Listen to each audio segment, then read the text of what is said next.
क्या परमेश्वर सजा देने या सबक सिखाने के लिए बीमारी और रोगों का उपयोग करते हैं? देखिए, आपको शायद यह सिखाया गया है कि परमेश्वर ने आपका घमंड तोड़ने या आपको कोई सबक सिखाने के लिए यह बीमारी भेजा है। सुनने में यह बात बहुत धार्मिक लगता है, लेकिन यह क्रूस के बलिदान का कानूनी विरोध करता है। सोचिए, अगर परमेश्वर आपको सुधारने के लिए बीमारी का इस्तेमाल कर रहे होते, तो जब भी आप दवा लेते हैं या डॉक्टर के पास जाते हैं, तो आप सीधे परमेश्वर की इच्छा के खिलाफ लड़ रहे होते हैं। यहाँ एक गहरा आत्मिक और कानूनी सच है। गैलेशियन का 3:13 में साफ लिखा है कि मसीह ने हमें व्यवस्था के श्राप से मोल ले लिया है। अब आप व्यवस्था विवरण 28 पढ़ते हैं तो वहाँ सूजन, ज्वार या बुखार और पुरानी घातक बीमारियां सीधे उस श्राप के तहत आती हैं। अगर प्रभु यीशु ने कानूनी तौर पर उस श्राप को अपने ऊपर ले लिया, तो परमेश्वर उसी श्राप की सजा आपसे दोबारा कभी नहीं वसूल कर सकते। ऐसा करना परमेश्वर के न्याय के खिलाफ होगा। एक ही गुनाह की सजा 2 बार नहीं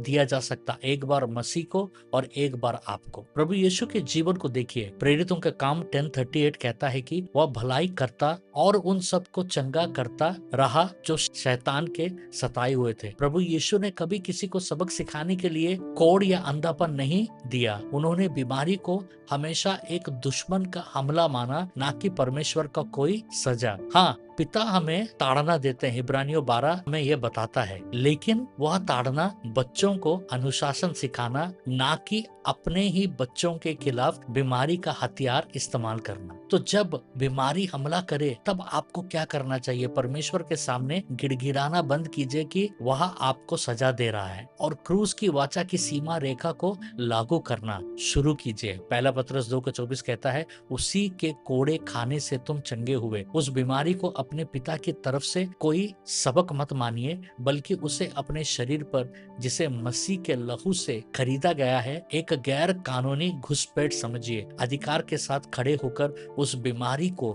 जाने का हुक्म दीजिए और अपनी वाचा के अधिकार का दावा कीजिए। क्या आप परमेश्वर के वचन को मेंटोर के अधीन गहराई से सीखना चाहते हैं? आज ही जुड़िए डॉक्टर ईफ्रेम बाइबल स्कूल से।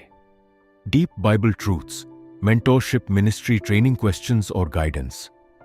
हमारे मिनिस्ट्री सपोर्ट के लिए एक छोटा मंथली सब्सक्रिप्शन है। यूट्यूब प्रोफाइल पर जाएं, ज्वाइन पर क्लिक करें और आज ही सदस्य बने। मेरा लिखा हुआ किताब 21 दिन अपने उपचार के लिए भविष्यवाणी घोषणा जरूर पढ़िएगा। अमेज़न और फ्लिपकार्ट में उपलब्ध है। परमेश्वर आपको बहुत आशीष दे।